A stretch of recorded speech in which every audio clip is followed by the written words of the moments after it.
How's it going, guys? Today I'm super excited to announce I finally have the real-time materials available for you guys to grab. Let me show you how to install this. Let me show you how to use this thing. It's super cool. So we're here in Blender. I just have a simple scene with some weird meta balls.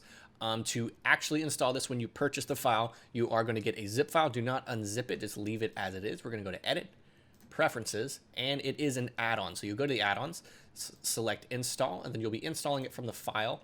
And then you'll scroll down, navigate to where your real-time materials zip file is. You will double-click it.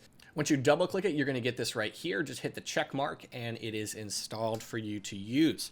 Now, don't get this confused with the material builder. That material builder is a separate thing. These are finished shaders that have some really cool editable properties. So let's go ahead and show you how that works. So you'll hit Shift-A, and right here you'll see real-time materials. I'm going to go ahead and pick a really pretty material. And then since I've used this material already in my file, let's say, hey, do you want to make a duplicate or do you want to use the existing one? I'm going to click use the existing material. So there we go. We have this crazy material. And then here on the shader tab, you have all these really cool editable properties. And you can kind of play with the hue of this like that. And then I'm going to go here into cycles and just kind of check out how this looks. It looks really cool. Let's go ahead and explore a couple more materials. So let's go here to the metal. This is one of my favorite metal materials, metal 15. You have this really kind of oily surface with these big old scratches. All these settings over here are super editable, and you can really change that and play with that. Let's go ahead and play with the paint materials. Let's go ahead and get paint number 10.